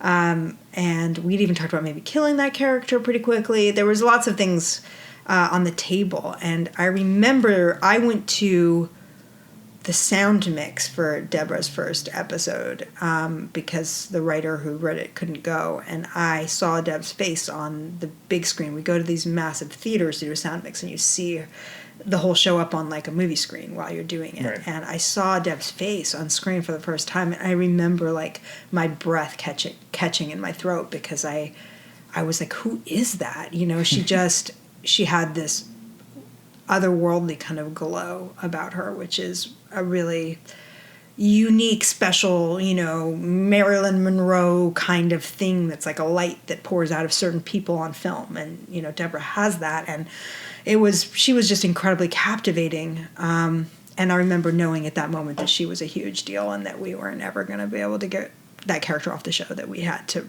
continue to write for her. And so I think we all got very excited about where she could go, and that she was a completely new invention at that time that didn't exist in the books, and that we got to kind of invent and play with, and that was really exciting to all of us. Exciting to me too. Yeah. Thanks for doing that. Yeah. Well, I did like her. Even if I was just a fan watching, I loved the dynamic with Bill and her character as like a father and bratty teenage, or but they were also very close too. They were just going through phases kind of together and figuring things out. That was really great. Now that I'm saying that out loud, was there any of that with you in the last couple of years of your father? You that's almost like a new relationship when you just show up after a decade of seeing each other or something. You guys are trying to figure each other out. Was there any of that worked into that? I don't know. I think there's always a wish fulfillment for me in writing father-daughter relationships because I didn't have that relationship. I think my father very much wanted to have it, but I didn't know how to have it with him. Yeah. So I think I write relationships I wish I had a lot. Oh, that's interesting. But it's not to ask a 17-year-old, that you haven't seen in 10 years to all of a sudden. But to your own credit, you did say to yourself in Spain, well, if I want to have something with this man, I should go to Los Angeles right now. Yes, I mean, to my credit, I guess, but my mother also put me on that plane. So, I don't know. I can't credit myself with much. I was pretty much a brat, and I didn't really handle it well, and... Yeah, so go down the regret lane. I guess I have a few. Welcome to my world. Yeah. All right, so one of my favorite scenes, and I think you wrote this scene in True Blood, was Hoyt and Jessica meeting in the diner. Did you write that episode? I did write the scene that Hoyt and Jessica met in the diner, which is my favorite scene that I ever wrote on that show as well. Yeah. I also was working with Scott Wynant, the director, who was the first time Scott and I worked together, and we creatively fell in love on that episode and went on to work together many times on the show because we really would request it every season because we really like to work together. That's great. And then He's great. He recently executive produced my show, Sacred Lies, and did the first 2 and the last 2 episodes with me. That's pretty sweet. Yeah. He's a good dude. I know Deborah and him have lunches sometimes and stuff. All right, so you go from True Blood to The Returned. Yeah. Which was a remake of I want to say, Swedish? French show. French show. And that was for A&E. And what was the time period between those 2 shows? There wasn't a lot of downtime between True Blood and The Returned, a few months maybe. I came off of True Blood kind of heartbroken because I left mid-season 6 when there was a change of command on True Blood. Yeah. So Alan Ball left. Somebody else had the job, then somebody else took the job, and then I quit. Yeah. And it was not the way I had ever envisioned leaving something that I loved so much for so many years. So I was nursing my wounds. Mm-hmm.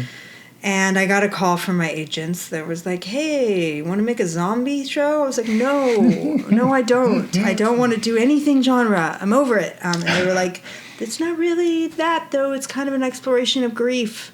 I was like, all right, maybe.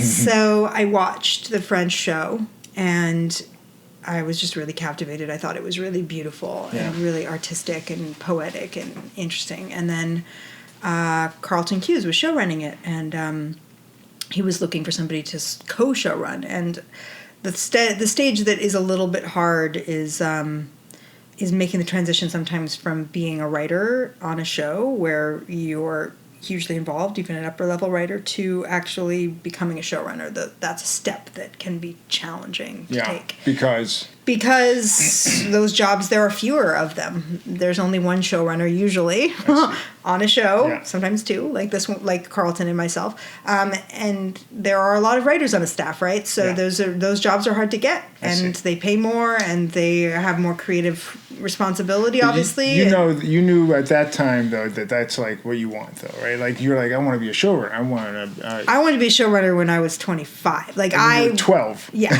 I knew I wanted to be a showrunner every single minute of every day, right. And it was hard for me to not be the showrunner, and that's probably why it was hard for me to be in some rooms, or I had difficult interactions with some staffs because I really, really wanted to be in charge, and it was really hard not to be. So I really, I was excited for the opportunity to go get to co-showrun, and also I had loved Lost. I really thought Lost changed television. I think what they did structurally was so innovative, and so much of the character work was really like ahead of its time. Yeah. And so Carlton Cuse, that was an exciting thing for me. I knew I could learn a lot from him, and so we signed up to do that together. It was tricky because A&E was just sort of getting into television. Yeah. Scripted stuff. There was a lot of challenges that way. Adapting a French show was challenging. Carlton kind of wanted to go more straight adaptation of it, I think, was his point of view. The show, he felt the French show was really great. Why change it? Let's just make it for American audiences. Mm-hmm. And I kind of, I guess, felt differently, mostly because I'm such a, I want to invent new characters and tell stories of my own. So I think I was wrestling a little bit with the confines of sticking within the French version. Right. And I was also learning all my first lessons of how to run a show, and that was really, it was good and bad. I think I did okay. I don't think I did great. I think the show was good. I don't think it was amazing. Mm-hmm. And because A&E was going through a lot of changes, even though the show actually did better in the ratings than some of their other shows, they decided not to make a second season of it. Right. Even though they had already we'd hired a whole new staff, and I'd written half the season, they canceled the show. So that was another moment. It was the first sort of failure that I felt responsible for. And I was like, okay, well, that was kind of my fault. I mean, I was at least 50% responsible for the fact that the show didn't work. Mm. And so I had to look at why that was and what I would do differently, and really took those lessons to heart, and went off to go start developing my own stuff again, which, I spent like about a year after the return, I think, developing 2 pilots. Okay. Was one of them Sacred Lies? No. What's weird is I got paid for 2 pilots that I wrote during that time. Neither one of them ended up making it to series. Okay. During that time, I read the book, The Sacred Lies of Minot Bly, just because I love everything related to cults, and because I love YA and mystery novels and all that. So it ended up on my Amazon feed of, if you like that book, you might like this book. Right. And so I bought it and started reading it. This is because of Amazon. It is. I don't want to publicly give them too much credit because they did not buy this show. So then I was reading it about 20 pages in, and I called my agents and I said, I'm sure the rights to this are long gone, because usually all the rights are gone on anything you read. And my agents were like, let me check. Actually, nope. It came out 3 weeks ago and nobody bought the rights. And so I hadn't even finished the book when I first reached out to the author with a proposal to option the book. I thought I wanted to write it as a movie.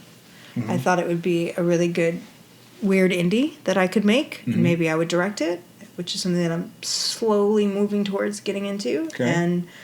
And so, I optioned the book with my own money. My agents were like, we get offers every day for you to go do other things for money. Like, do you really want to spend your own money to write this story about a girl with no hands? Like, I don't know. And, they were supportive, but, practical. Right. And I just felt really strongly that I needed to tell the story. And I think for me, the lesson I took away from The Returned was I didn't want to make anybody else's stuff. I wanted to make something that no one else would make, right? I wanted to do something that was bold and different and that people hadn't seen, and I needed to feel a sense of that kind of urgency behind it. So, I felt that I was the only person who was probably going to make this crazy show or movie at the time. So I optioned it. I wrote 90 pages. And then I realized I still had so much left in the story that I just couldn't fit it into a film script. And it was frustrating to me. So I called my agents and I said, I wrote it, but it's not a movie. It's so annoying. It's a television show because no one's going to make this show. It's too weird. A movie would be different, but no one's going to make a show about a girl with no hands who ends up in juvie. God. I don't know what to do. And so she read it, my agent at Marissa Devons at UTA, and she was like, I think this is the best thing you've ever done, and we have to try to find a way. So we started a long saga of sending it around to production companies first, trying to get producers involved. No one wanted to touch it. Nobody would sign on. Nobody wanted anything to do with it. And during that time, my other projects that I was being paid to write both died, and I got offered Jessica Jones season 2. Yeah. And it was not, again, something I wanted to do. Genre. I did not want to do genre. I don't like superheroes. This was not a dream job for me. Right. I loved the first season. I really respected it. It was so cool and smart and important, I think, for women. And that was why I even agreed to take the meeting. Yeah. Because the executives at Marvel kept saying, you just have to sit down with Melissa Rosenberg, the creator. You just have to sit down with her, And I was like, all right, she's doing good work. She's doing something that matters for women. I'm going to go sit down with her, but I'm not taking this job. And we met at a wine bar in Beverly Hills, and she got me drunk. And by the end of the meeting, I literally said, fuck you. I'm going to have to take this show now because I just want to help you make the show. I wanted so much to help her do what she wanted to do. She Kilgraved you. She just said it. She did. She really did. She seduced me with wine and talking about feminist ideals. Right. And I really I just couldn't say no. I couldn't say no to being a part of something with somebody like Melissa. I'd never worked with anyone like her. I'd never worked with a female showrunner, which is super sad. Yeah. I wanted to be a part of something that was socially conscious, that I felt was going to be good for the world. And she was making something that I felt was good for the world, and that's rare. So I signed on to do that, and Sacred Life sat in my drawer for a year. Wow. Was it good to have that space between writing it and going back to it? I mean, no, I don't think it was like particularly effective for the work for me to spend that much time away from it. Truly, I'm surprised that it didn't just die at that point, because sometimes you just lose momentum on something. You stick it in a drawer, you forget all about it. But it was my husband, I think, who said to me, he read it really late into the game, I think, and during Jessica Jones, and he was like, this is the best thing you've done. You have to do something with this. And so I just was in the middle of Jessica Jones, which was its own great adventure, and I was in New York, and I started having this feeling again of just like, I need something that's my own. Like, I can't make other people's shows. I just can't keep doing this. And so I told my agents, screw all these production companies and producers who don't believe in this thing. I'm going to take it to directors. Let's take it to Scott Wynett, because I've worked with him. Yeah. And I just want to take it out and pitch it directly to networks. I just want to send the script out to people. Let them see the script, Let's see what happens. Yeah. And if they pass, then, whatever. I won't have to... I had to pay for the new option for the book was about to expire. Oh. Is that expensive? No, I mean, it's not expensive. It's not, but it's not nothing. Yeah. It was money out of my own pocket. Sure. It was, in the thousands of dollars. And I didn't want to be paying it for it to sit in my drawer for 2 more years. So I was like, now's the time before this option expires. Let's just take this out and see if anything is ever going to happen with it. Yeah. And we took it everywhere. Every network, and everyone passed. And it was like, okay. So we had a couple meetings. I could tell the look in their eyes. They were like, this is wacky. Wait, the log line is a girl with no hands, escapes a cult, ends up in a juvenile detention facility where she learns the meaning of true freedom. Like, okay. It did not look good. And I remember Scott Wynett and I were joking. We were like, yeah, this thing is never going to sell. But, at least, we've gotten to the point in our careers where we can afford to take shots like these. Shots that seem impossible. Like these, we can do this. And even if people, laugh us out of the room. And then it was all over. I was back in New York. I was on set working on Jessica Jones. And my agent called and was like, can you do a pitch meeting with Facebook at 10 p.m. New York time? And I was like, Facebook is what? What's Facebook? And they're like, they're making TV. I was like, oh God, really? And so it was just after shooting all day. I had a glass of wine in my hand. I got on Skype, to pitch my show. Yeah. Like, this is such a waste of time. Like, this is never gonna. Facebook is not gonna make this show. And Mark Zuckerberg gets on and says, I loved your script. No, Mina Lefebvre runs drama there, and she was great. And I was sort of holding my wine, going, well, and here's my show, like, nothing to lose. Yeah. And a little while later, I was in the honey wagon, which is what we call the bathroom on set. I was crying that day because I had a bad day. Shit happens. It's hard to be an executive producer on a show. Yep. I was having a bad fucking day, and my phone rang, and it was my agent, and they said, your show is being bought by Facebook. And I was like, oh, great, the pilot. They're going to make the pilot? And she was like, no, they're picking up 10 episodes straight to series. Whoa. But it was an hour pilot script, and they were like, can you make this a 30-minute drama? And can you write it really super fast? Because they want it to be a summer show, and that was already, we were heading into, like, it was not all the time. Yeah. And it scared the pants off of me, and I was like, I don't know if I can do either of those things, but I'm just going to say yes. And figure it out as you go. Yeah.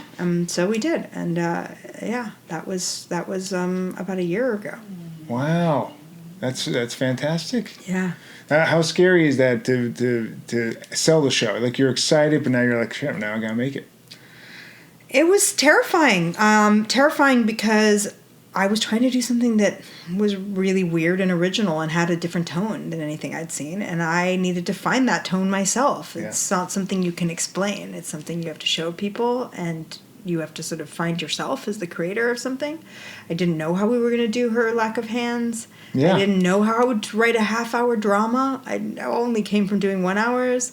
It was scary, but I was so lucky because I got to hire all the people I would most want to hire. I'd worked with a bunch of writers over the years, and I got to call them all up and be like, hey, I have my own show. And they That's were exciting. Like, it was so great. That's it was pretty cool. So cool. And get to work with Scott Weiland. I had to work with the director I loved. I got to write with the people I wanted to write with. They were brilliant. I had the best support system that way. They all came on and did amazing work that makes me look really cool and smart. And yeah, we got it done. And I knew pretty quickly, I think by episode 3 of the 10, I was like, we found what the show was. And I was like, okay, this is something that I'm really proud of, that is really different and has its own rhythm and way of storytelling that I hadn't really seen done a lot. Yeah. And I knew we were going to make something that we were going to be really proud of pretty early. And when I went to the screening at UTA, you showed the first 2 episodes, and before they showed, you talked about it and how important it was for you, and urgent. You used the word urgency and stuff like that. Why was it so urgent? Why was it so important? For me, it was urgent. Part of it's the timing, what's going on with women in our industry, doing my own amount of self-reflection over what it means to be a woman in our business. What are the kind of stories that I want to tell now that I have the opportunity to tell them and people are actually listening to me? I take that very seriously. I loved True Blood, but I don't want to make shows about gore and blood and some of the stuff that we did in later seasons. In terms of, if you think about some of the things we did to female characters on that show, don't make me feel very good, to be honest with you.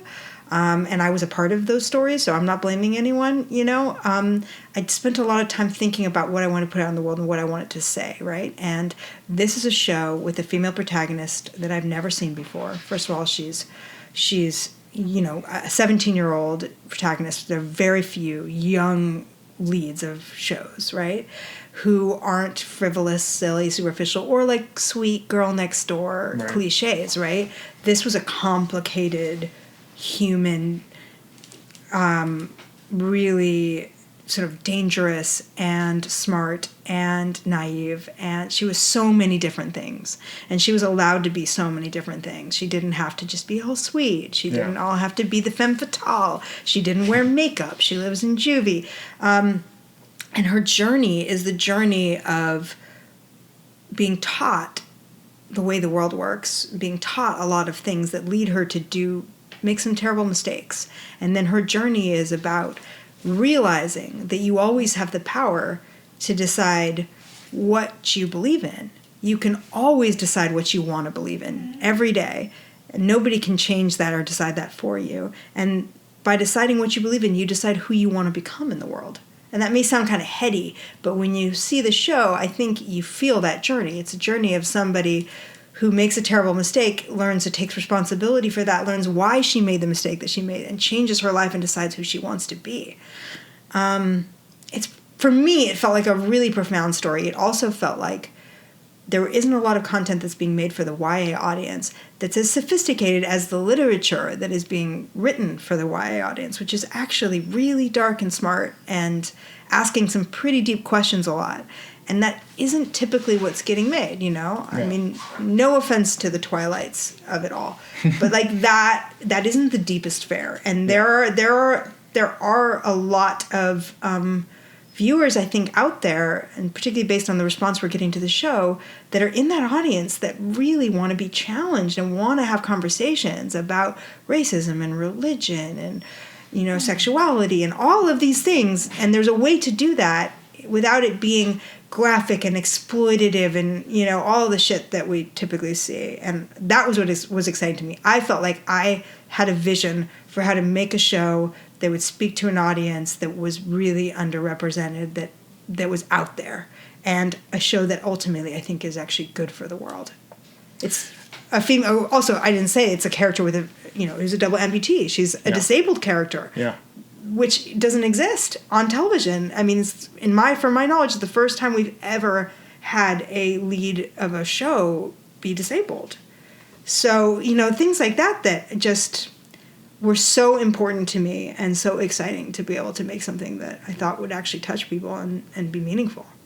And do you take stuff from your real life and does that inspire what you're writing? The cult stuff, for instance, you know, that she's a 17-year-old girl. You made a lot of changes when you were 17, stuff like that. Yeah, I mean, I'm always inspired by my life, whether it's in actual things that have happened to me or things that I wish that happened to me.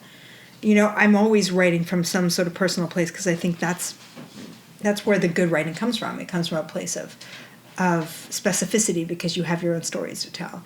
I relate to Minnow's character a lot because, you know, I grew up in a cult. I wasn't really brainwashed or told what to believe there, but I understand what it is to live outside of what people think is normal society and believe different things than what everybody else believes, right? I know what that feeling is, that it felt like righteous kind of purpose, like we were part of something good and better and we were going to make the world better.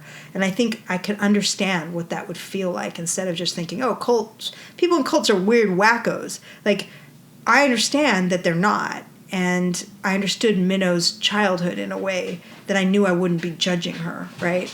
And then I also understand her journey because when I was 17, I left a little island where I didn't have a phone, and I never had a credit card. I didn't drive a car. I didn't, have a television. And I moved to Los Angeles and ended up living on my own within 6 months and having a job and having to pay bills and function in the world. Shh. Sorry. Shush! Sorry, it's my neighbors. My neighbors taking the garage, garbage bins. Hold on one second. Okay. Guys, shush! Hush! Shh!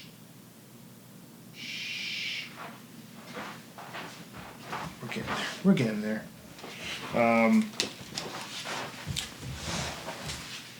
Well, that's pretty powerful. All that stuff. Do you feel now that you're on the tail end of finishing episode 10, right? You're just finishing that up. Are you proud of are you like, all right, I did it? Are you pretty proud of yourself? Yeah, as you can tell from this interview, I'm pretty transparent about when I'm not happy and the things that are, not good experiences. Right. This was by far the greatest experience of my career. It was the greatest fulfillment of everything that I've been building to for all of these years. It took me 16 years to get to make my own show. And it felt like every minute of it was worth it because I got to make something that I'm so proud of. And I had such a good experience making it with everyone. It was like once in a lifetime kind of crew and cast. And it was a huge gift. Where'd you find Elena Kampouris? New Jersey. You found her in New Jersey? Well, she must have been living out here or something. No. She was in New Jersey? She was in New Jersey. She, we get auditions these days are all done on tape, right? That's true. So it was a worldwide search. We saw thousands of minnows, and we found her in New Jersey. So what was she doing in New Jersey? Just living there? She lives there. She's been on Broadway, and she's been in a bunch of teen movies and My Big Fat Greek Wedding too. And she's just had a career, but she's young and she's yet to be the lead of anything until this show. And she was just ready it was her moment, and she was so obviously the lead of this show from the first second we saw her. So she's really interesting because the sign language. She speaks Mandarin. Yes, she does. Fluently, which she did both when you guys were introducing the episodes a couple weeks ago. She was signing as you were speaking, and then she took the mic and did some Mandarin. I have no idea what she said. She was just translating everything I was saying. Oh, really? Yeah. Oh, wow, that's so fun. So that's pretty cool. I didn't get a chance to meet her, but she does a fantastic job in the show. She's amazing. She's one of the most gifted actors I've ever gotten to see work. So it's really it's a great cast. A bunch of young ladies and stuff. You have something coming up. Silo, is that a thing? That's not a thing. No, I mean that's a pilot I developed a few years ago with Peter Horton, the director Peter Horton, and Michael Douglas's company, and it didn't go. We developed it at Cinemax. It didn't go, and then it's always in some sort of limbo land of like something may happen with it, but not to my knowledge at this moment. Of course. And I remember us talking about a documentary that you were making. Also not currently happening right now. But that was like documentaries take a long time to make sometimes. Do you still want to finish that? Yeah, I do. I do want to finish it, but we're sort of at a holding pattern right now, trying to get funding to really take our next steps, and that's a challenging place to be with anything. And that's about Spain, right? Yes, it's about the time when I convinced my entire family to open a strip club in Spain, which we did for 10 years. Oh, really? It stayed open for 10 years. I didn't work there for all 10 years, but I created a strip club, yes. Wow. With my parents. Have you thought about writing a script about your life or Everyone a book? always says that. I mean, or a book or something? Book would make more sense. A script would be massively unwieldy. I don't know how to possibly do that. But it's the time that it would take to write a book like that. I don't think I'm ready yet. Maybe someday. Make sure it's an audiobook as well. Please. Okay. I'll do that. Thank you so much. Yeah, thank you, EJ. It's great. Best of luck with the show. I love it. I'll say this for if you're like, if you don't want to watch it on your devices, I have an Apple TV, and there's a Facebook Watch app that's super easy to navigate, and you can watch it on your TV. Totally. Just like Netflix or any of those other things. Exactly. And we did shoot it to be watched on your television. It's really cinematic and looks really beautiful on a big screen. So I highly recommend that. But it also looks pretty good on your phone. Yeah. Whichever way you want to go. Whatever you want to do. But it's a great show. I'm very happy for you. Thank you. I can't wait to see what you do next. Thanks. Me too. And we're going to go have dinner. All right. Let's do it. All right. And scene. There you go, folks. That was my talk with Raelle Tucker. Thank you so much again, Raelle, for coming on and spending a couple hours with me. I had a great time talking with you, and we ended up having a really good dinner afterwards. Once again, go find me on the socials, on Twitter at EJ Scott and at EJ Podcast, Instagram EJScott1106, website EJScott.com. Running Blind documentary on iTunes, Google Play, and Amazon. Subscribe to Scratch the Surface on iTunes and iHeartRadio, and go check out Sacred Lies on Facebook Watch. And that is about it. Thanks for listening. Go check out my past podcasts. Don't miss any future ones, and we'll see you next time. Thanks.